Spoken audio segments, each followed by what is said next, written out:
Fiangonana ny ampionana ny fianakaviana tramanjoa dia izay ny rarahan'ny fiangonana iroso eo amin'ny famakina ny vato-masina isika.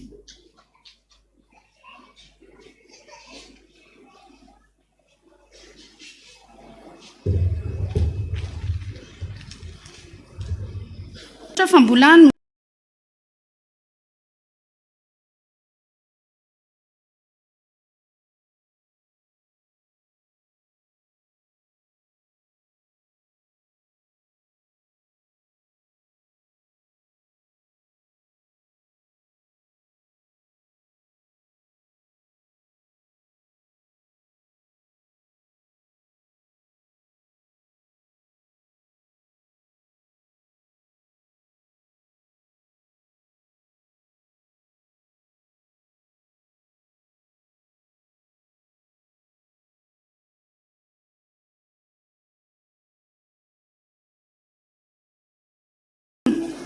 no tantananao izay menakafo kely mbola namindranao fo ka velonay soma tsara nanolotra izy vola 40,000 ariary anaovana ny asan'Andriamanitra. Misaotra Jesosy tamin'ny fitahinao ny fiainako ary mbola afaka manompo anao hatrany indry Jesosy vola 10,000 ariary atolotra ho anao dia mangataka fahendrena sy tolotsaina nofy 2,000 ariary. Fa ny fahasoavan'Andriamanitra natoy izao indro misy vola ho an'ny pasteur any Ambilobe 30,000 ariary. Misaotra Jesosy ny amin'ny tombonandro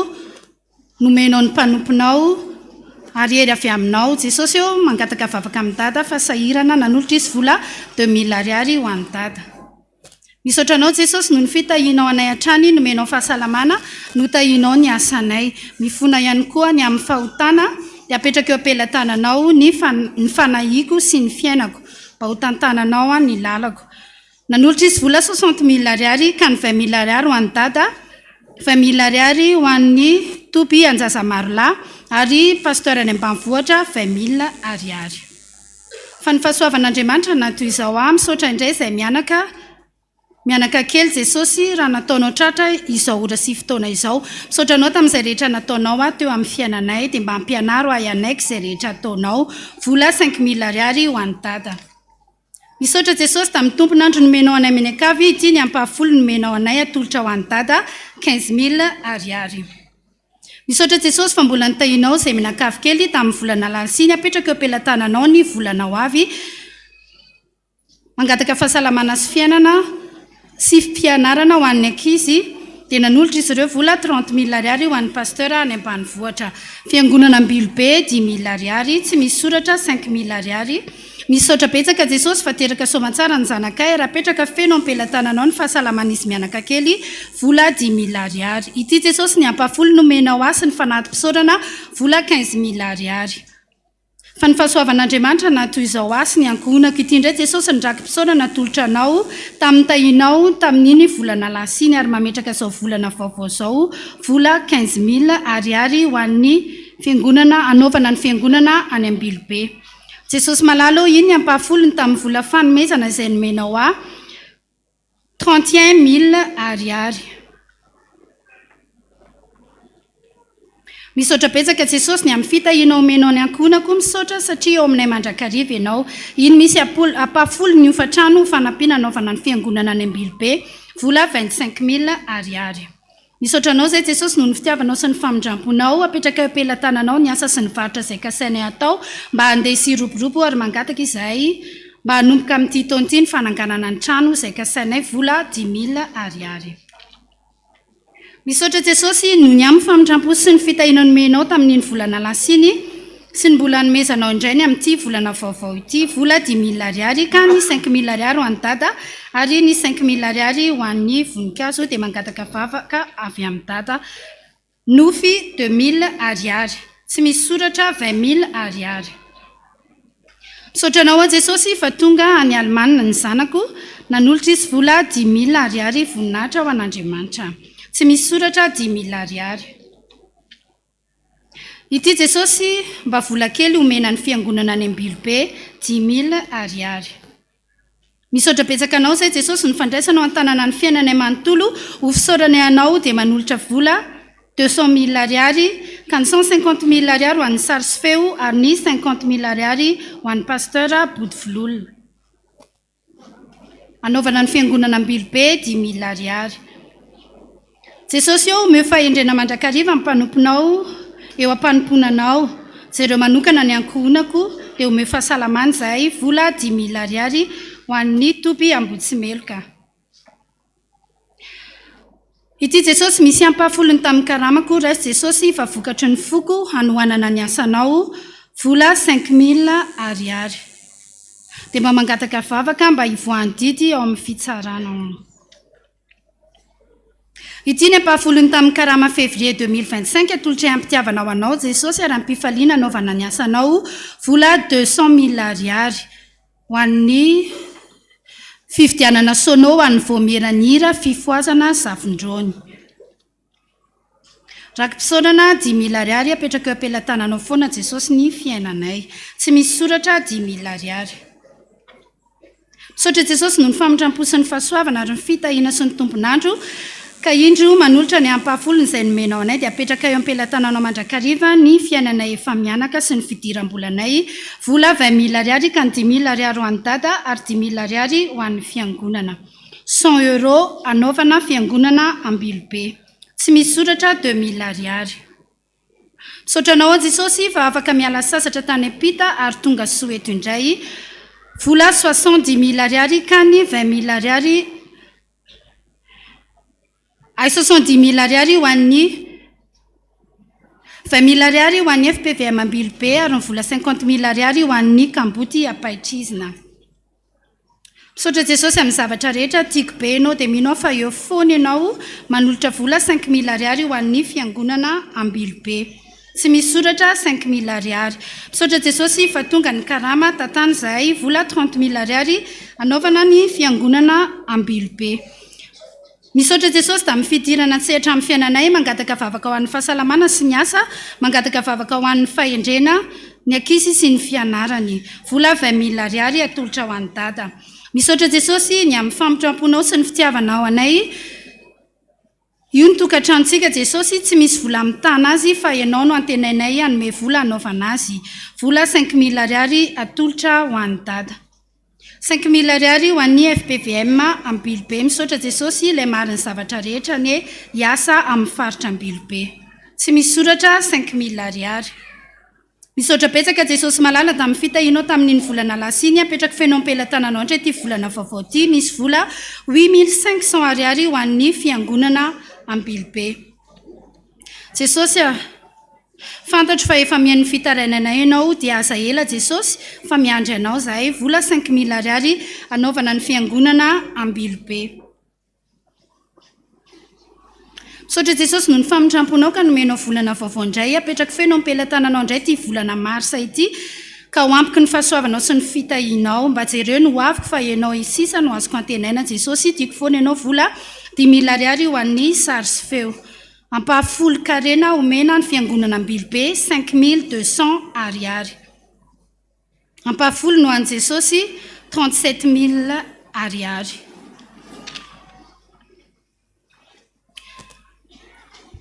Misaotranao amin'izao volana vaovao izao izay Jesosy dia atolotra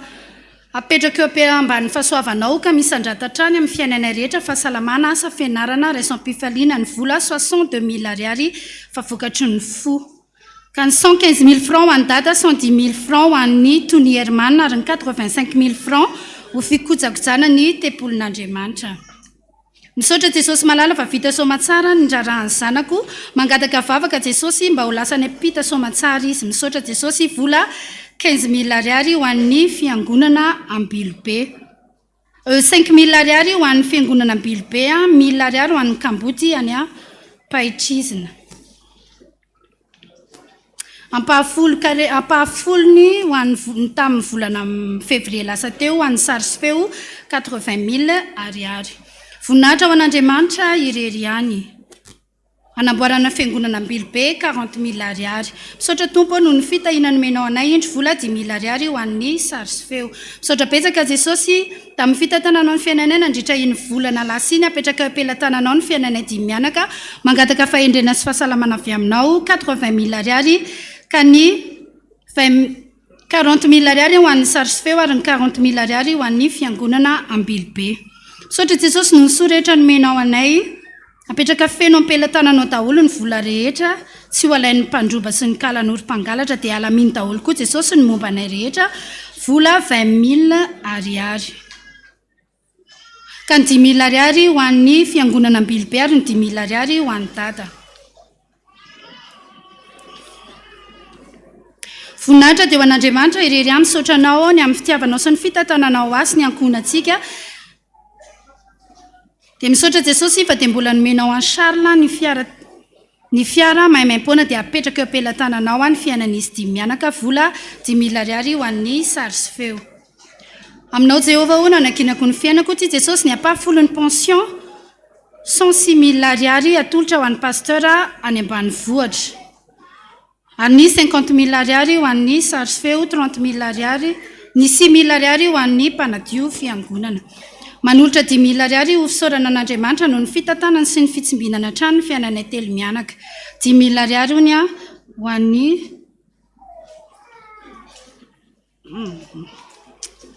misaotra betsaka Jesosy fa mbola omenao tombonandro zahay, misaotra Jesosy fa narovanao zahay mianaka izay nenjera. Misaotra ihany koa Jesosy fa nivaly ilay valim-bavaka izay noentiko teo anatrehanao, vola 2 000 ariary. Misaotra anao zay Jesosy fa mbola nomenao zao anio zao mifona Jesosy raha zao vao mahefa nivoatiko mangataka vavaka mba handeha tsara ny asa fivelomana, 10 000 ariary ho an'ny pasteur any ambanivohitra. Mifonao Jesosy raha izao vao mahefa nivoatiko, misaotra Jesosy fa tanteraka izay nikasaiko noho ny fitahinao dia mbola mangataka ny hanambinanao ny tokantranonay, vola 20 000 ariary, ka ny 5 000 ariary ho an'ny dada ary ny 15 000 ariary anaovana ny asan'Andriamanitra. Iteranao sy ankalazanao Jesosy fa mbola nomenao tombonandro indray koa ity misy vola 10 000 ariary ho solom-boninkazo anaingona ny altaranao masina. Misaotra foana Jesosy, misaotra koa ny famindramponao mandrakariva ankinina aminao io restaurant anay io, vola 10 000 ariary ho an'ny dada. Fanatim-panorenana sady apafolo-karena 20 000 ariary ho an'ny dada. Jesosy malalo apetrako aminao ny fiainanay rehetra, ity ny apafolo ny pension anay tamin'iny volana février iny, ka ny 10 000 ariary ho an'ny dada, 10 000 ariary ho an'ny pasteur any ambanivohitra izay mitotaly 20 000 ariary. Misaotra anao Jesosy fa mbola ny fitahinao sy ny fitiavanao ny mbola natratrarany mama ny anniversaire ny androany, ka mangataka izay Jesosy ny mba hiverina hivavaka i mama sy ny zokiko. Dia mangataka vavaka fa tena efa rava ela hony ny fiainania, vola 5 000 ariary. Dia mangataka vavaka amin'ny dada, nofia 500 ariary. Misaotra Jesosy malala no natratrarana ny fa 7 taona ny mariage ny mivady tamin'ny février lasa teo, ary koa nandraisako ny karamako voalohany. Dia nanolotra izy vola 30 000 ariary, ka ny 20 000 ariary ho an'ny dada ary ny 10 000 ariary ho an'ny asan'Andriamanitra, tsy misy soratra 1 000 ariary. Apafolo-karena 160 000 ariary. Misaotra an'Andriamanitra lehibe ao noho ny fitiavany sy ny famindrampony ary ny sosi ny fitahinana ataony tamiko ho an'ny nanolotra izy apafolo-karena 80 000 ariary ho an'ny aladiny tandrina hony ho an'ny dada zany sy natratrarany ny anniversaireny, dia nanolotra izy vola 40 000 60 000 ariary ho an'ny sary sy feo 20 000 ariary. Misaotra Jesosy fa tena mamaly vavaka ianao ka nomenao asa ny mpanomponao indro faly manolotra vola 5 000 ariary ho an'ny sary sy feo. Iny Jesosy ny ampahankely tamin'ny nomenao amin'ny, misaotra Jesosy ho an'ny dada 20 000 ariary. Misaotra betsaka anao Jesosy tamin'ny fitahinana nataonao tamin'ny fiainako tamin'iny herinandro iny, ka indro manolotra ny ampahany anaovana ny asanao, mangataka vavaka amin'ny dada 300 000 ariary, ka ny 100 000 ariary ho an'ny dada ary ny 200 000 ariary ho an'ny sary sy feo. Ho an'ny fananganana fiangonana Ambilobe 200 000 ariary. Ampofolo-karena tolotra ho an'ny Erika ao amin'ny radio Fiotazatso 23 100 ariary. Indro nefa nivoatiko aminao Jesosy nososi ny famindramponao taminay menakafy kely, fa mbola nitahinao sy ny tantananao tamin'iny volana lasa iny, dia apetraka feno ampelantananao indray Jesosy ty volana vaovao ty, mba hanomezanao hery sy tanjaka ary fahasalamana ho anay. Ka ny fanirinay ny fikasanay ny trano miaraka aminao ihany koa no anatanterahana izany, vola 30 000 ariary, ka ny 10 000 ariary ho an'ny pasteur José Alain, 20 000 ariary ho an'ny Kamboty apaitrizina novy fararakitra nanolotra izy vola 20 000 ariary. Mpiara-miasa hony a mitady asa dia misy numéro telefona napetrany io ho an'izay liana dia manantona any amin'ny birao. Dia toy izay a ny voady dia mbola misy anankiray ty ho an'ny FPVM Ambilobe 20 000 ariary. Nisan'ny voady teto amin'ny rihana ambany a 320, rihana voalohany 240, rihana faharoa 420, rihana fahaefatra 220, izay mitotaly 120 voninahitra ho an'Andriamanitra irery ihany.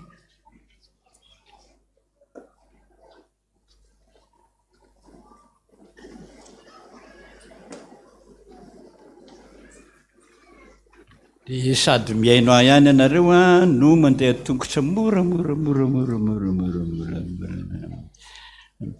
reto nofo reto a dia miona midady izy a amin'ny talata any vao mandray olona. Ilay nanofy hoe za dada nanofy ndresaka tamin'ny dada dia odada tamiko hoe afaka 2 volana aorian'ity volan'ity ianao a ny miona amiko ary tapako ny volana tao anatin'io nefa volana janoary reny a miona amiko ianao ty koa miona amiko a amin'tia le za dada nanofy nanao asan'Andriamanitra tany amin'izany toerana izany dia teo koa ianao rehefa vita ny asa dia nanatona ianao dia nametra tanana tamy sady miteny hoe manomboko zao ianao a dia mpiandry menara tsara aloha fa voadingana voalohany ianao.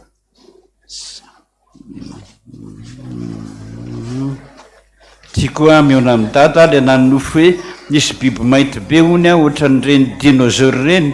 fa mainty be ary ao anatin'ilay rano reny rano kely zay eo an-tanàna ny nahatazana azy kely be izy fa avy eo lasa ngeza be a mahatazana azy dia lasa nitsoka de zay reny miona amin'ny dada fa anao manokany reny dia tsy mety miarahaba dada.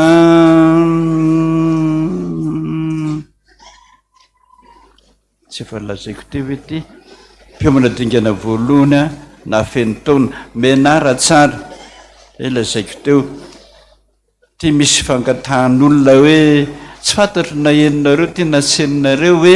za dada raha za fiaramanana Marie Angèle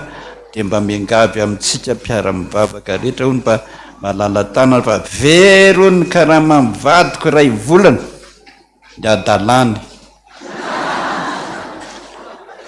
teo any amin'ny olo-kafy izy manao an'izany mivavao azy ianao natory ataondra dada dia nanofy nahita biby lava be botabota lohany ary misy tanalahy maro karazana avy eo arinany na no tany hoe inona io biby mamela trasy io tampoka teo dia tafatsofoka tao amin'ny tongotro ilay tanalahy dia ao mikitrikely zao ihany lazaiko anao a foan'ny ody ny tongotrao esana dia le tanalahy no milaza aminao hoe rehefa tsy esana io tongotrao io a ka tsy mihinana tanalahy ianao a dia ho voan'ny kansero tapahana io tongotrao io arao a izay lazain'i Jesosy aminao. Ty koa miona amin'ny dada fa nanofy koa ny vadiny hoe natao mariazy tamin'ny aloka miona amiko anao zany fa mandreraka be ny tokantraminareo. Za pasera nanofy ny anjeny voromalala tao an-tranonay dia noho nitsoka aho a dia nanaraka ahy izy noho ny avy eo nefa dia nivily lay vorona nanetsika hafa dia tsy tadidiko tsony fa hoe mamanay a sa zokinay zao a ty antsika rehetrarehetra enoy tsara rehefa manofy voromalala ianao a dia mihinana voromalala fa ny voromalala mampatanjaka be mihitsiny mihoatra zay vorona rehetra fa manana hery manokana ny voromalala. Voalohany izy aloha zana voromalala mahafaka leucémie zany leucémie zany a kanserana rà tsy misy olona velona am'izany misy raha tratra zany ianao zay nakany an-dafo rehetrarehetrarehetrarehetra maty daholo fa tsisy mahavitan'izany any an-dafy any fa jesosy ny teny taminy hoe minany ianao zanabory malala zay de sitrana fa miteny hoe arao a zay lazainy ka ianao nanao an'izany a mamanao a na ny zokonao a efa tadovoan'izany kanserana raha zany mihinana vizaky nareo reraka be a de minana bory mailala sy hinananao azy nandray andro nandroandro na telo andro na efatr'andro tsy maninona na no fiandada hoe mpiasa tato am-piangonana ny resaka hoe izaho am'ty a tsy lavitra anareo a ho atrano hoe very hevitra ianareo fa tsy mahita olona indraikitra an'izany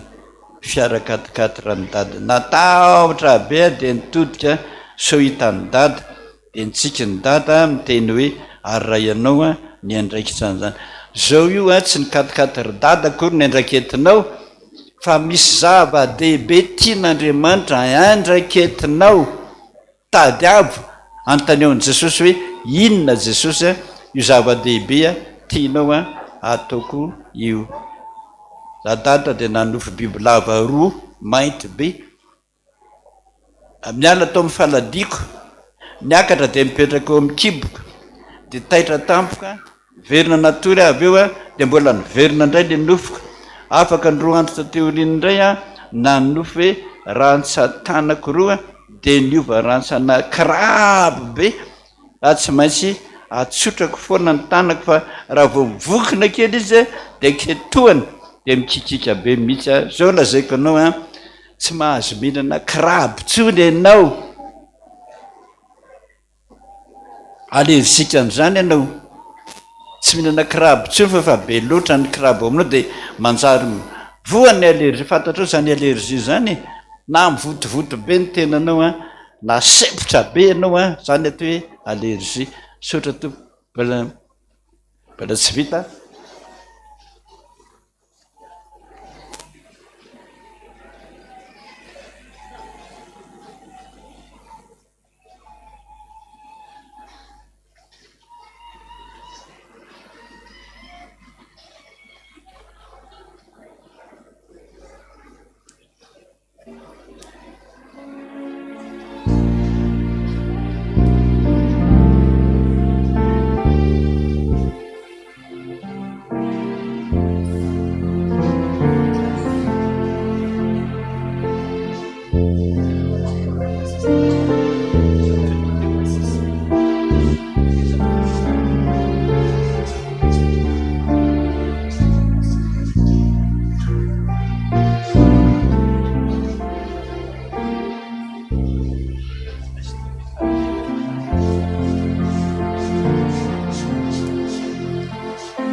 de mbola faly miaravantsika rehetra amin'ny anaran'ilay Jesosy Kristy tompontsika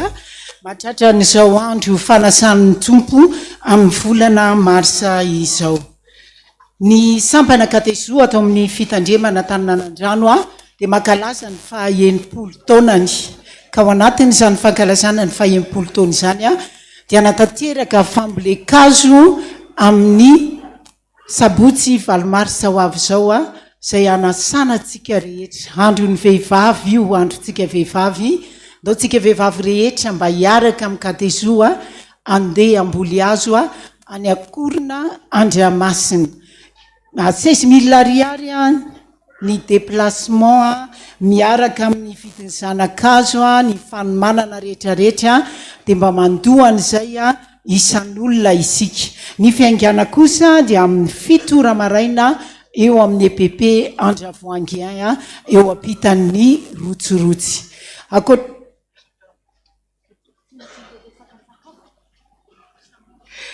dia akoatran'izay a ny fahasivy amby roapolo ny volana marsa de isy ihany koa efa entsika teo fa mafisina ihany a ny fionambean'ny tanora eto amin'ny faritra Analamanga ho tanterahana any Ambohidratrimo a anasana ny tanora rehetra mba samy anatrika izany fotoana izany ny momba ny saritry ny feo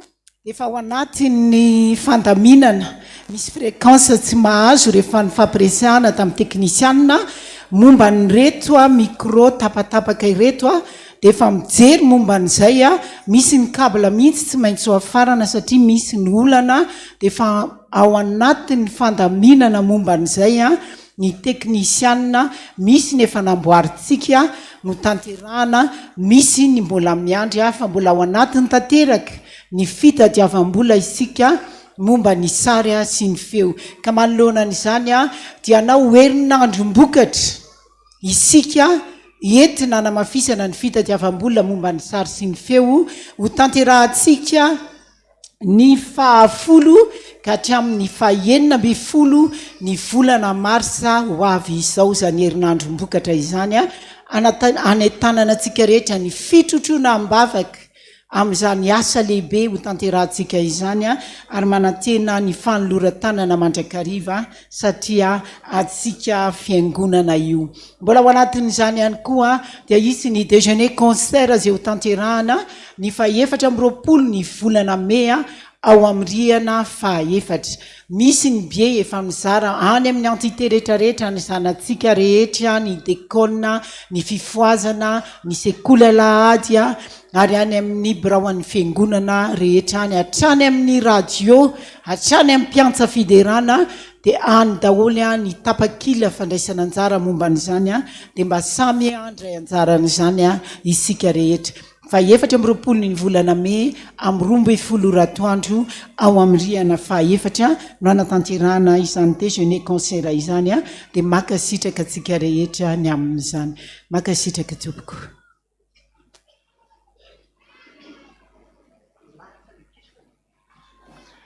dia hanolotra ny rakitra isika mba anazavana ny saitsika satria hatramin'izay tsika dia naalala hoe rehefa hoe fitiavana mandrakizay ny tiavako anao zay le hira jesosy mihitsy eneny nanomeny io hira io e azadino zay fa nikaroko an'izany ary tena sahirana mihitsy ny saiko hoe avy daholo nareo mihirahira eto anatrehiko eto fa le tonikira zany de hoe fitiavana mandrakizay ny tiavako anao a zay de samy mihira daholo de mihira daholo no tsy izy zany mihira ndray tsy izy zany tsy izy zany tsy izy zany zay iny zany tonikira zany de io izy mihitsy nanao hoe io atao fitiavako anareo tadio isanandro fa hatramin'ny elany tianareo ary izy manao ny hira io lazaiko anao tena mitsinjaka mihitsiny niaraka amin'ny anjely de hoe tsy vitanay le anjely jesosy fa de hira fotsiny nataontsika hatramin'izay de zao kosa de nampiarina amin'izay zany hoe mba ataovy hoe ampianary hoe ny ankizy tataka an'izao efa nanaotsika tamin'ray volana zay lehibe ny nanao fa zao a le ankizy kely indray a no manao fitiavana mandrakizay a tiavako anao tsangantsika rehetrarehetrarehetra sady mijery no miara mandeha ampotsika hoe misaotra n'Andriamanitra fa tia tokoa ianao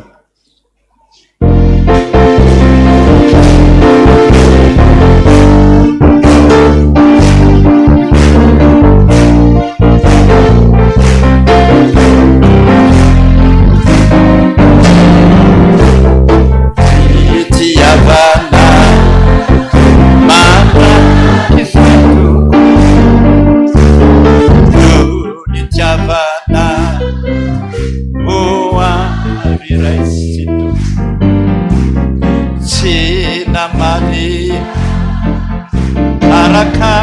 leotano be fiatrana osy parotra tompo lehibe sy manakeriana nefa tenila sandao ny lampana tsy aterire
eka ho any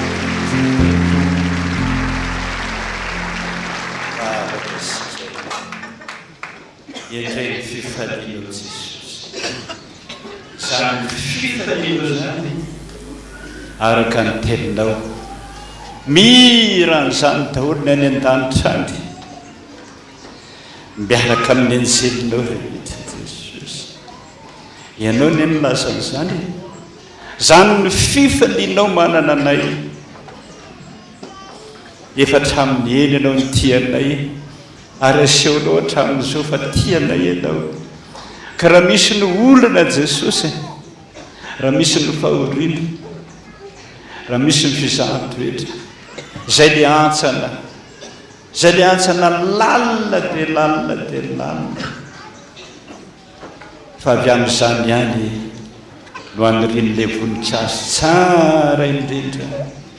mandady dia mandady eo amin'ny fiainanay a mandra-pahatongana eny an-danitra jesosy sotra jesosy zay ny kely vitanay mba ho le voninkazo maniry eo amin'nampanao an'izay satria tianay ianao dia kolokoloy anana faharetana mba mitongana ny fiainana mandrakizay ny angatahako aminao jesosy dia mamindra fo aminay fa manota fonana izay mamenatra na dia miteny zany aminao aza fa zay ny maholona aminay ny angatahako aminao mamindra fo aminay jesosy voninahitra ny van'andriamanitra rery andry alleluia masina masina masina jehova maro enjo voninahitra afaka ndray isika jesosy tongetry zay mivavaka aminao araka ny teninao jesosy hoe le vavaka ray minitra le ray minitra monja ho mpiangonana iarahako aminareo eo no anatonako anareo eo ny tahiko anareo ary eo anomesako valim-babaka ho anareo tsy mbola nandainga taminay ianao jesosy tongavany amin'ny dablo tsiraray avy ary ianao jesosy hatrany amin'ny rina voalohany faharoa any amin'ny faratampony amin'ny fahaefatra sotra jesosy reo daholo ny olona ny tadiavinao ravoravo anao mahita azy io no malalako mpanoty io ratsy toetra maditra fa tea hitanao fona tea hitanao fona manaraka izany jesosy ianao nylaza hoe tandre ny feonao tandre ny feonao tsy afaka samy resaka be dehibe etso zay jesosy fa vavaka mangina ao am-po mafantatrao ny ao am-ponay rehetra na dia tsy miloaka raha ny vavanay ngataka anao ary jesosy azafady indrindra mba iondry fekely ianao jesosy dia atoko lany ny sofinao ka ianoy ny vavakay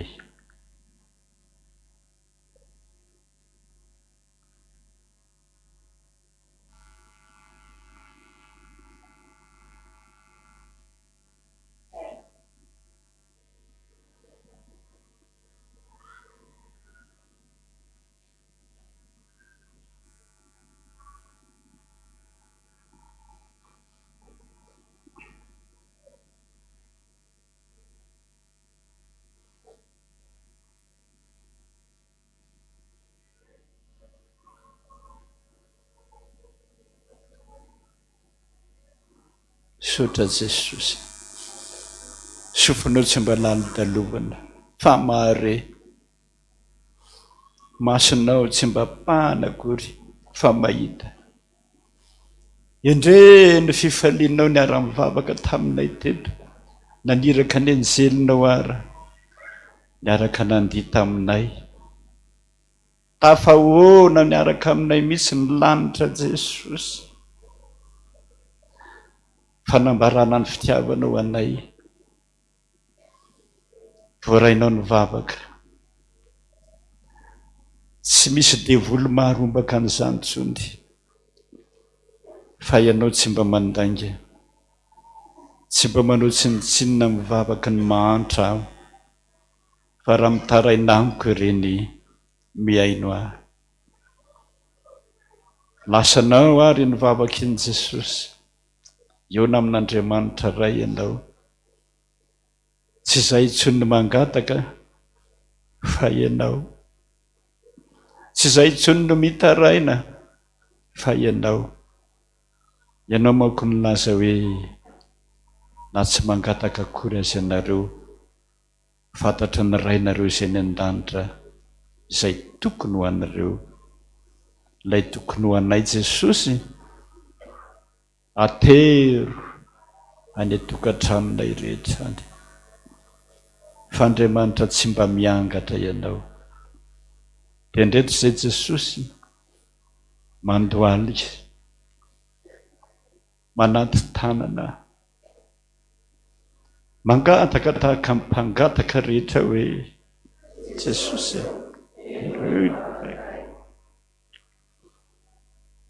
ianaranao nangatana izany Jesosy rainay izay ny an-danitra masina tonga le fanjakanao sitraponao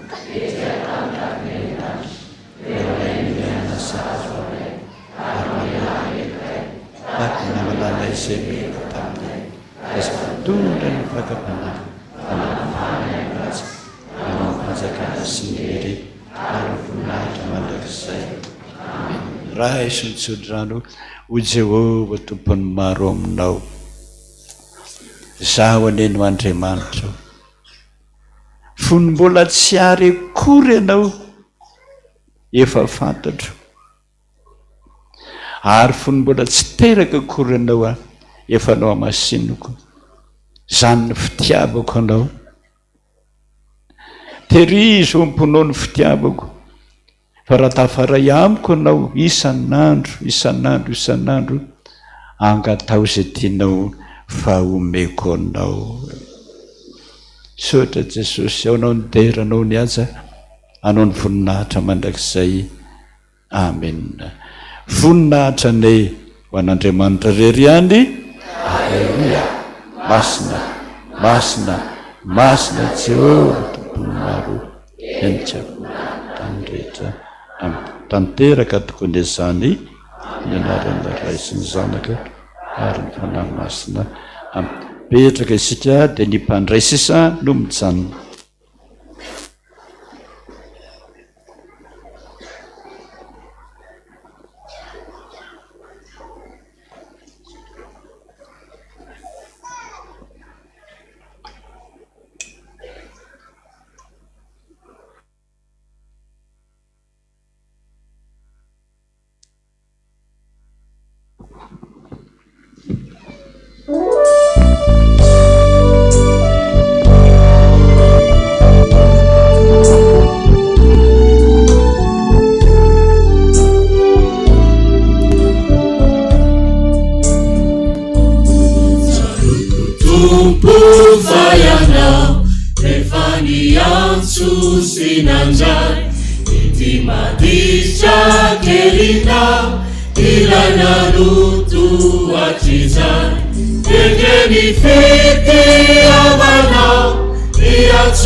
Sinifana, cara chumba, ume.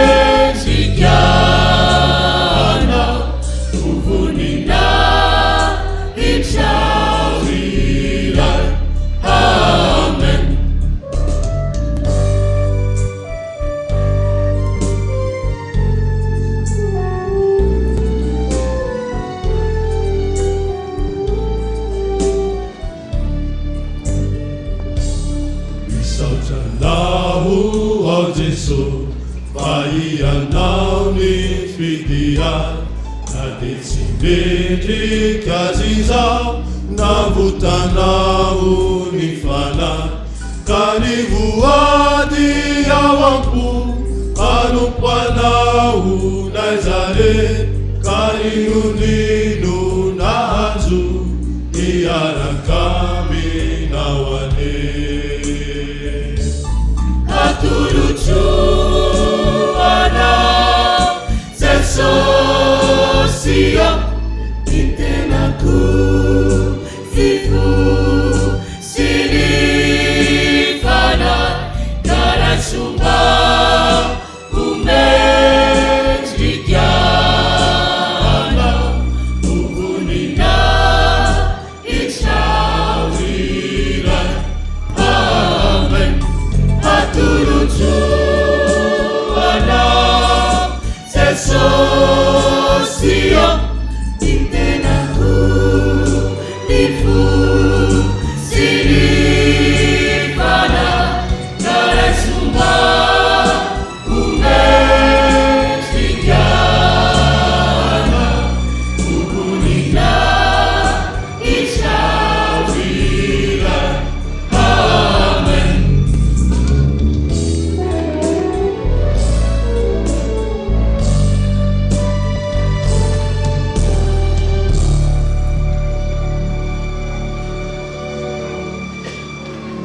manoloana zao latabatra masina zao dia tsapanao ve ka ozony boky ny tononkirany Solomona hoe hitako le tiany fanahiko dia nitazomiko izy ka tsy navelako ane zany no antony zao firaisantsika latabatra amin'i Jesosy zao ary santatry ny fiainana mandrakizay rehefa tonga any aminy ho Jesosy hoe izao no mofo velona izay nidina avy tany an-danitra raha misy mihinana ity mofo ity dia ho velona mandrakizay izay mihinana ny nofoko sy misotro ny rako no manana fiainana mandrakizay ho Jesosy ary izao anangana azy amin'ny andro farany kanefa dia nanafatrafatra Jesosy hoe na oviana no misotro sy mihinana anareo dia tsarovy aho andeha hitodika any Kalvaria ny fosy fanahintsika fa raha ny marina ane za sy anao ny tokony omboana teo amin'ny azo fijaliana nefa lay tianao indrindra lay tsy miova no mba miteny an'izany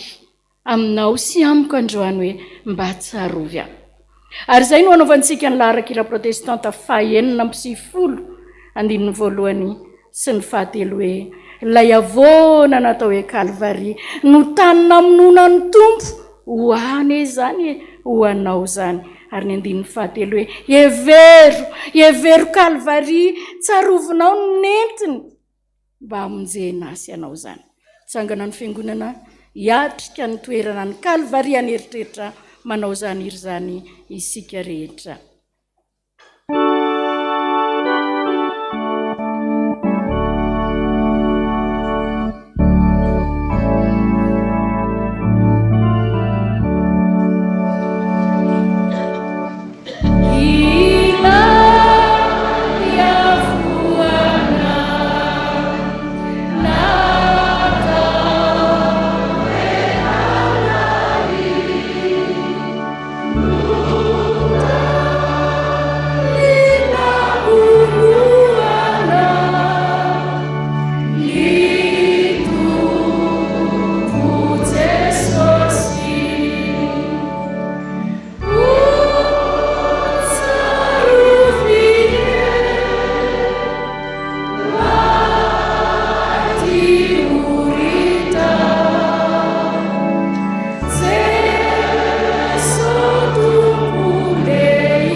andray aman-dreniny ato dia mba engaviana andray aman-dreniny mba haka nyzany zazy zany ao anatin'ny fahanginana ampanatrehoan'ny Calvary ny vavaka ny sentom-po avy ao anatinao ao vavaka isika endreny fitiavanao Jesosy raha mitodika makany Calvary izay araka ny teninao hoe mba tsarovy fa raha ny marina dia tsy manan-kambary izay fa mpanota nefa dia nininao tsy hita zany ary marina netsy hoe saika nanota izay fa tena mpanota iringirina zany naloranao ny tenanao ko ndreto izay rehetrarehetra inoko fa tsy amin'ny andro izay andraisana fanasamy tompo any fa isan'andro dia tokony atsiaro izay ny nangidy indrindra nentinao Jesosy Kristy tompo ianao no mibaiko amin'ny alalan'ny famantarana dia ny mofo sy ny divay zany io ny mofo Jesosy asan'ny tananao no mivolavolainy ny tanan'olombelona tsy fantatraina ny tanana ny karakara azy ny rano nandalova ny rehetrarehetra tany fa noho ny amin'ny teninao sady tompo ny fahefana ny an-danitra sy ety an-tany ianao dia masino zany mba ho tonga ilay nofinao ho masina raha andray an'izany izay rehefa avy eo dia araka izany koa ny kapoaka ho mariky ny famelan-kely koa ho ianao dia matoky sy mino fa manatrika eto ianao efa nanatrika teto ianao ary mbola hanatrika eto ianao hamasino zany ho tonga le rahanao tany Calvary le rahanao nitete ho azany ho anay zany ho famonjenanay zany fa raha tsy misy raha latsaka ho ny soratra masina dia tsy misy famonjena midina Jesosy hamasino zany na ny mofo na ny divay ireo ny malalanao rehefa tonga any an-danitra ianao dia naniraka mpanompo mahatoky ianao ao anatin'izao fanamina masina izao ny dekona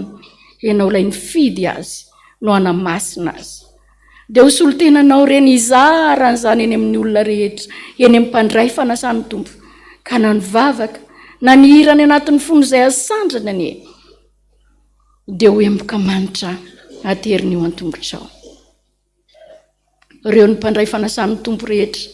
izay nilazanao fa raha tsy mihinana ny nofoko sy ny rako ianao tsy manana anjara amiko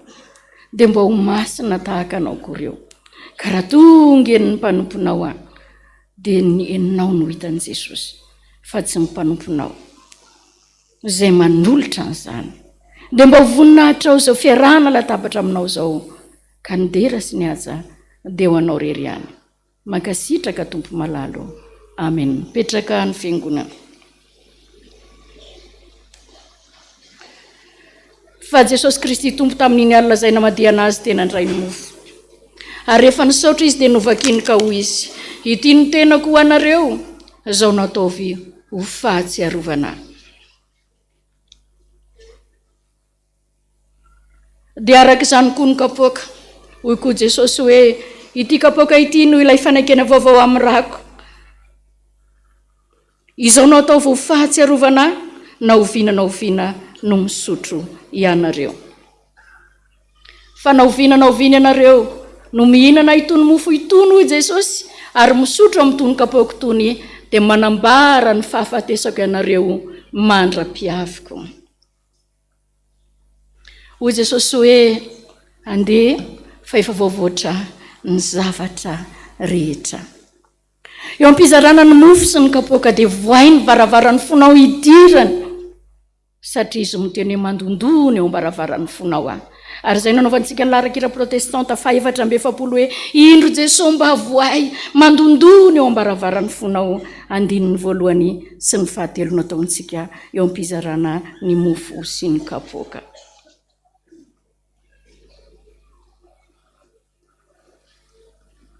indro Jesosy mba voay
manana ny fahefanany an-danitra sy ety an-tany ary izy fahefany ane namono antsika na tamin'iny an'liny azy fa ny fitiavan'Andriamanitra tsy mba tahaka ny fitiavan'olombelona ary dia milaza an'izany ny any amin'ny soratra masina any amin'ny filazantsara hoe fa toy izao ny tiavan'Andriamanitra n'izao tontolo izao nomeny ny zanany lahatokana mba tsy ho very izay rehetra mino azy ianao le saika very za le saika very tonga eto androany nilazana an'izany hoe nomeny ny zanany lahatokana mba tsy ho very izay rehetra mino azy fa hanana ny fiainana mandrakizay mahagaga Andriamanitra be fitiavan'Andriamanitra ary izay no ataontsika amin'ny laharakira boky fiderana anandratantsika an'Andriamanitra ihany koa fa raha tsy nomeny mo Jesosy Kristy tompo mba taiza ho aiza ny fiainany siasy anao tao anatin'izany boky kira fiderana Andriamanitra mahagaga ny zavatra nataonao ny kitana ny kotrokorana aza manambara ny fitiavanao ary na dia ny tsara indrindra teo aminao azy nomenao anay izany andininy voalohany sy ny fahatelo nataontsika ao anatin'izany boky kira fiderana zany laharana 570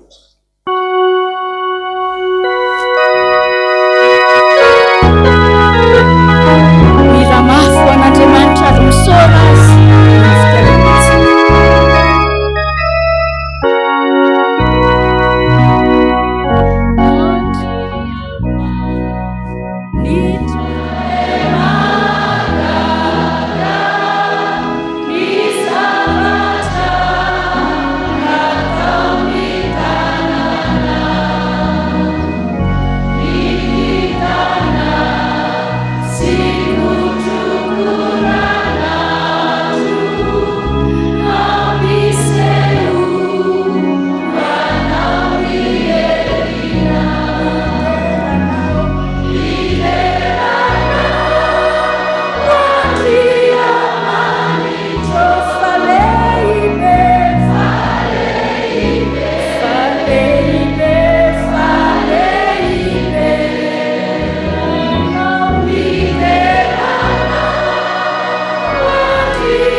ny fitiavan'azy ny fitiavan'Andriamanitra nalay tsy takatry ny saintsika aza ny fitiavana dia ny Romanina 4:10 ny andininy 1:12 sy ny 2:12 dia manambara mazava tsara hoe raha velona koa ho Jehova ny lohalika rehetra dia andohalika amiko ary ny lela rehetra dia hideran'Andriamanitra kanefa samy ampamohan'Andriamanitra avy amin'izay nataontsika rehetra aza fa aloha novonjeny sika fa mbola ampamohana amin'ny zavatra na amin'ny firaisantsika latabatra amin'i Jesosy ary fa soa fa eo ilay tia antsika ilay mpamonjy antsika ilay mpamindra fo amintsika dia an'olo-tenintsika ho an'i Jesosy amin'ny laharan-kira ao amin'ny boky kira ny fifoazana 420 hoe raha eo mamino fokony eo anilanao hoe na mbola ampamohana aza andray androany rehefa tonga ny fitsarana dia raha eo mamin'ny fokony eo anilanao ataontsika daholo ny andinindrehetra ao anatin'izany boky kira ny fifoazana izany laharana fahaefatra amby valopolo.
Mihiran'izany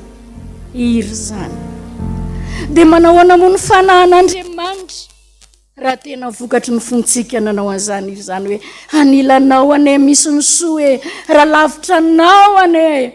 zany ny loza tokoa ary zay mihintsy zay fahalemeko sy fahalemenao zay nampatonga an' Jesosy Kristy tompo mbola nikikika any amin'ny vavaka nataony any amin'ny filazantsaraky ny Jaona 7:20 hoe raha io tiako mba ho any amiko amin'izay toerako ane reo zay nomena ho ahy mba hahitany voninahitra. Zany no antony zao firaisana latabatra amin'izao na dia fantany aza fa olombelona ianao, fantany fa ianao sy zalay mora mivadibadika anio eny raha pitsotsiha nefa ho an'izany olona zany indrindra nanaovany an'izany mivavaka izany ny tiany mandalo ihany tandremosao maina le voninkazo araky ny tory teny nataony ray aman-dreny lehibe teo sao naniry ihany fa tapaka eny an-dalana dia maty hatramin'ny fotony. Andaontsika mba hamaly fitian'i Jesosy hanao ny laharan-kira protestanta 7:1 ka ny 9 ihany no ataontsika raha vita ny any amin'ny premier étage dia mba hampiretina ny jiro tompoko 1 ihany nataontsika amin'izay laharan-kira protestanta 7:1 zay maniry mafy a Jesosy hipetraka eo am-pototry ny azo fijalianao satria teo any aminao arahatra izay ka miala ity. 1 ihany.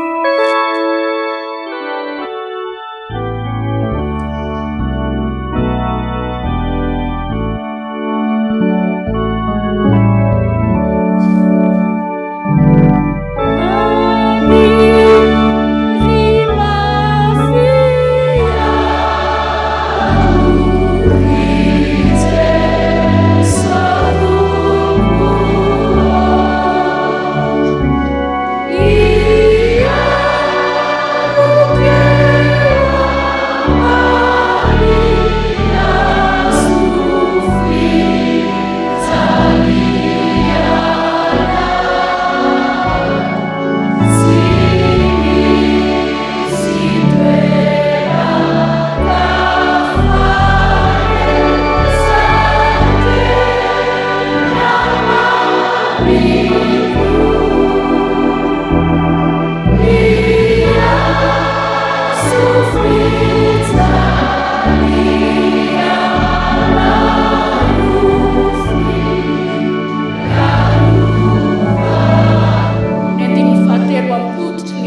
rehefa nihiran'izany ianao nanao voady teo anatren'andriamanitra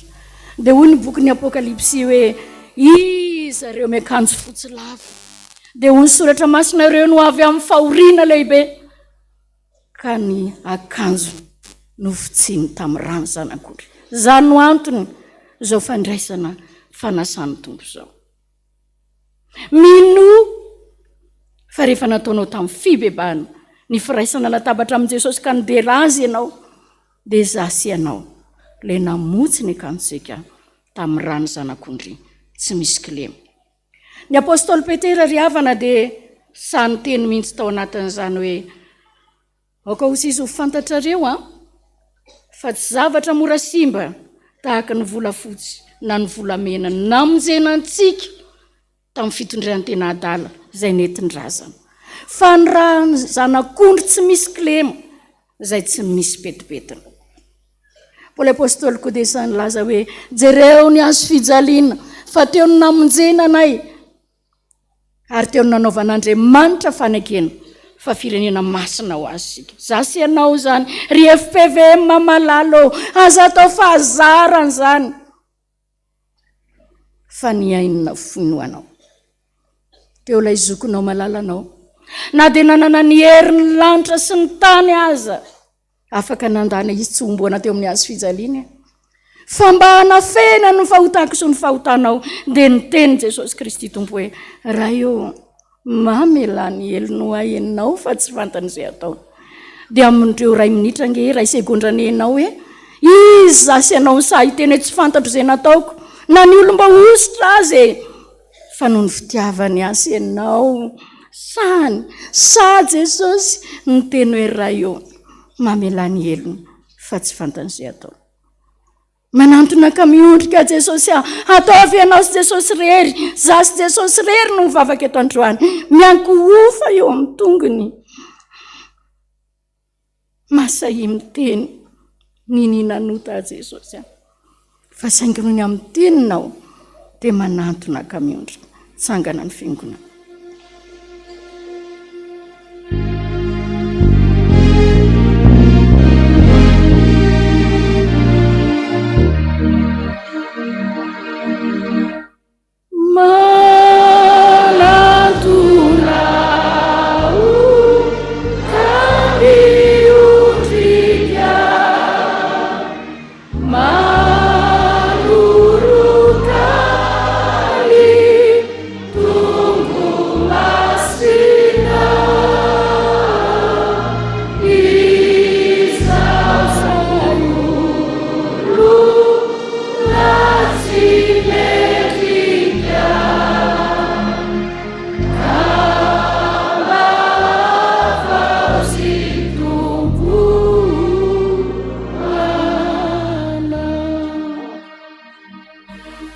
Jesosy amiko sy aminao androany hoe raiso ano ity ny tenako izay omena anareo izao nataovinareo ho fahatsiarovana dia misaora azy ao am-ponao ao.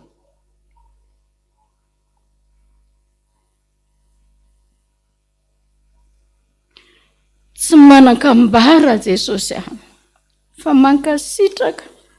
mankasitraka Jesosy no potipotehana no kapohana ary nofona ho potipotika iny ane ilay nizarazarainao anay rehetra. Tsy manan-kambara fa misaotra Jesosy ny angatahako aminao manomboka androany mba tena hita mpanompo mahatoky ianao, hahita tandindonao Jesosy kely mandehandeha ny tanàna rehetrarehetra, hitanao ny fijoroana vavolombelona nataony Ray aman-dreny teo Jesosy, mba hafaly anao zany. Mankasitraka Jesosy, mankasitraka Tompo. Amen. Rehefa avy nihinana dia hoy Jesosy koa hoe sotroinareo rehetra ity. Fa ity ndrako Jesosy dia ny amin'ny fanekena izay alatsaka ho an'ny maro ho famelan-keliko. Mino fa namelany heloko ao Jesosy ary misaora azy ao am-ponao ao.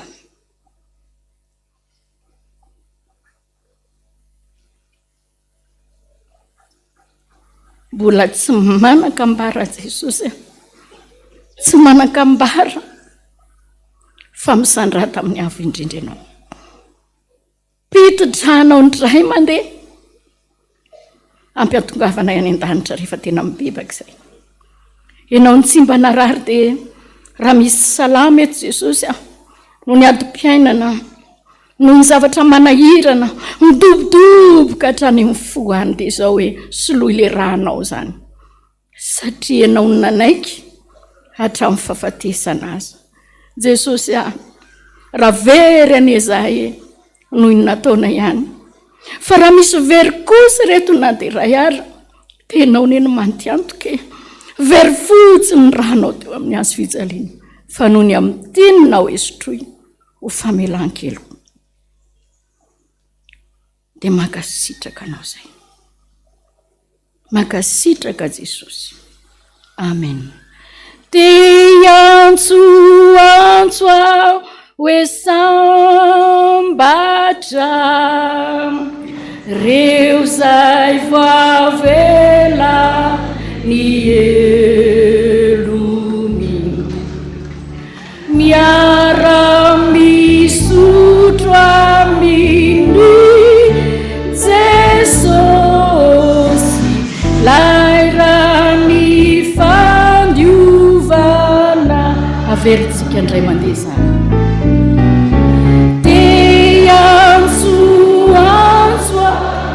Hoe sambatra, rezay voavela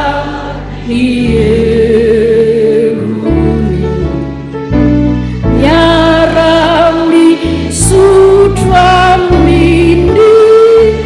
Jesosy, lairany fandiovana. Misaotra indrindra Jesosy tanterahanay teto zany noho ny amin'ny baikinao. Fa rahatr' izay dia ho tanterahanay mifafenony zany rehefa tonga any an-danitra izay. Mankasitraka Jesosy Tompo. Voninahitra ne any amin'ny avo indrindra ho an'Andriamanitra. Alleluia. Masina, masina, masina Jehova tompony maro, eniko ny voninahiny tany rehetra. Amen. Petraka ny fiangonana eo amin'ny mpanoronana ny kapoaka, ary anaovantsika ny fanatitra ho rakitra fampandrosoana ny asan'Andriamanitra, ary ho fisaorana azy dia mangataka ny zanantsika Selikady mba hanao hira anankiray amin'izao fotoana izao.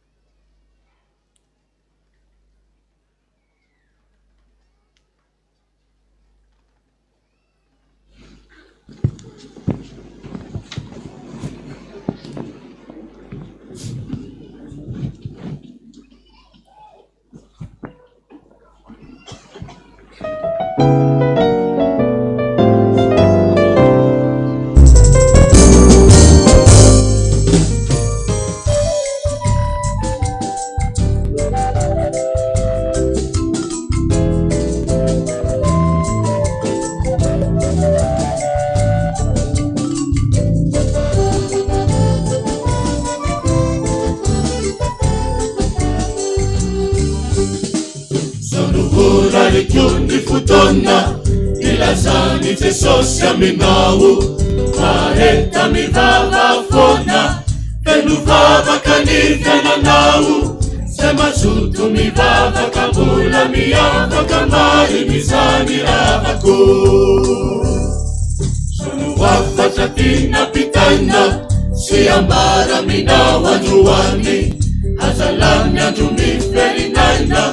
navarina mifiainana tany, Angoleni beba miujeni baba, sema sutu mivavaka mbola miavaka mariny izany ravako.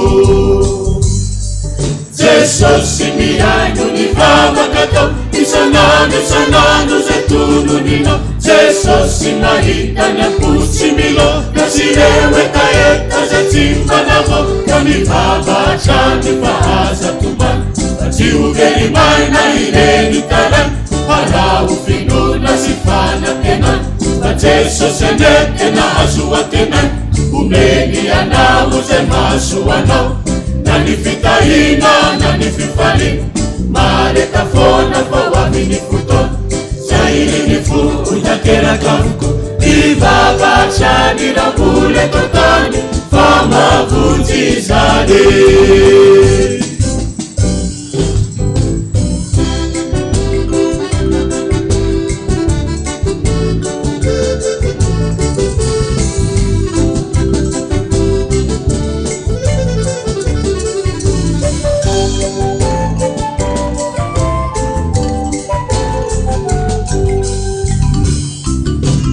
Jesosy vavatsika azatsony isanandro ny aretina mahazo atsika miadikaina na mandany andro atolory amin'izay eo an-tanany ray fizimiano sy afakandray ra mivavaky anao androany aza tao fahazarana ihany fa ny fona manolony izany no ilaina madio atrany fa zay manatry tena debolo vonjena dioviny fo ka fao avoko kadezerana sy lolobo Jesosy miaino ny vavaka tao isanandro zay tononynao Jesosy mahita ny aposy milo ka sy reo etaeta zay tsy manavao ka mivavatra ny fahaza tomany fa tsy hovely maina ireny tarany arao finona sy fanatena fa Jesosy anetena azoatenay omeny anao zay mahasoanao na ny fitahina na ny fifalina mareta foana fao amin'ny fotoana zay ny fo otateraka amiko ivavatra ny ramboly eto tany fa mavonjy zany Jesosy miaino ny vavaka tao isanandro zay tononynao Jesosy mahita ny aposy milo ka sy reo etaeta zay tsy manavao ka mivavatra ny fahaza tomany fa tsy hovely maina ireny taray arao finona sy fanatena fa Jesosy anetena azoatenay omeny anao zay mahasoanao na ny fitahina na ny fifalina mareta foana fao amin'ny fotoana zay ny fo otateraka mivavatra ny ramboly eto tany fa mavonjy zany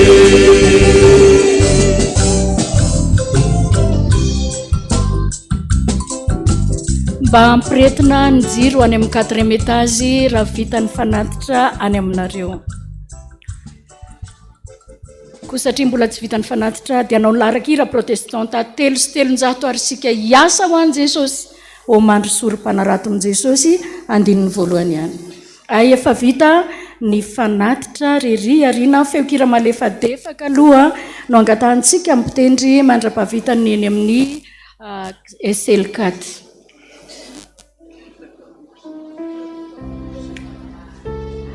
hitsanganysika rehetra andray ny tenin'Andriamanitra ho an'ny mpandray fanasamy tompo rehetra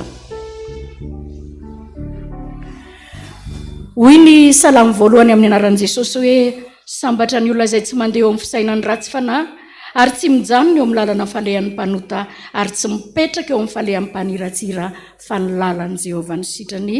zay ny tenin'Andriamanitra ho antsika amarana an'izao fotoana izao dia raha mivavaka tsika toy atao akaikitsika Jesosy nefa lavitra ihany koa andeha ataontsika izany iry zany hoe lavitra akaiky ny eny aminao raha io dia apetraka ny vavaka sy mitsodrano andininy voalohany ihany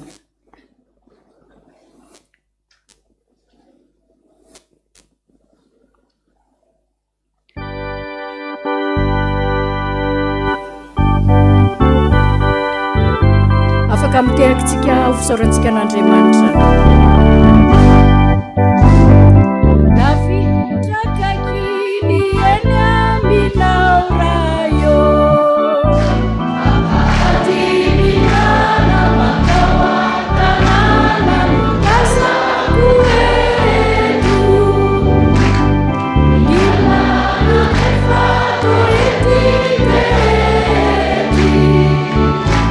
Yesu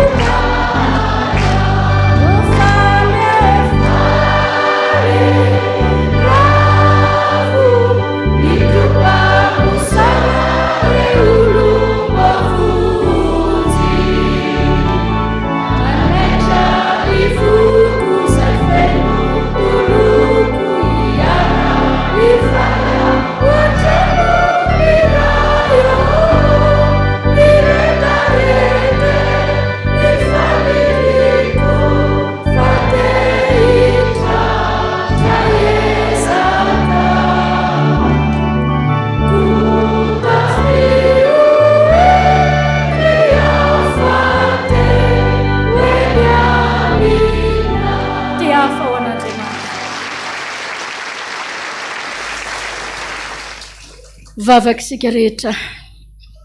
fanatitra voamaraina tompo hatramin'izao atoandro zao entinay manome voninahitra anao. Be dia be ny vavaka izay nangatahana fa ny tsara indrindra Jesosy dia ilay tenina hoe hivavaka ho anao mba tsy ho levina ny fononao. Fantatrao rehetrarehetra eo fantatrao ny adresin'ireo indrindra Jesosy dada pasteur président ny FPVM dada Randrena Toandro zany Joseph idongina iaminao ny aminy reo mpiara-masy aminy rehetrarehetra ho tanteraka amin'izany teninao zany hoe hivavaka ho anao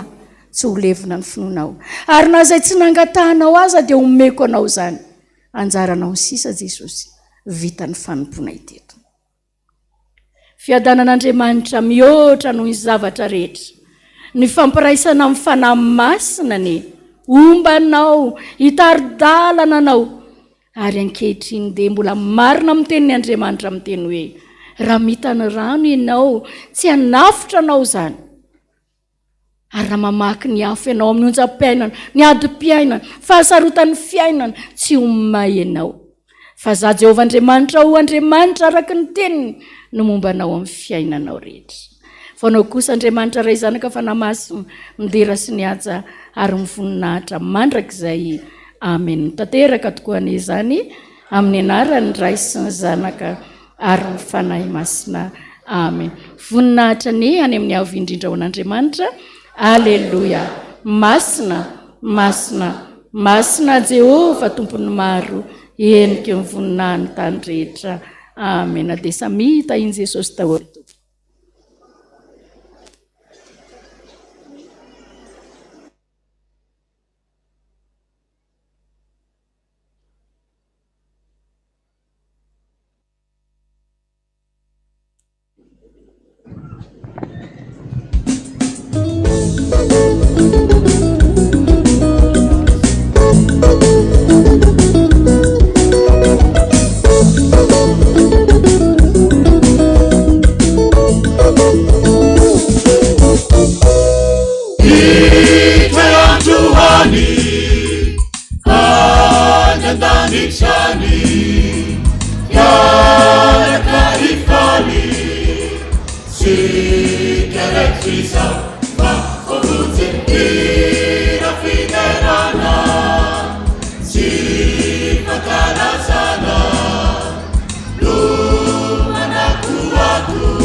atrany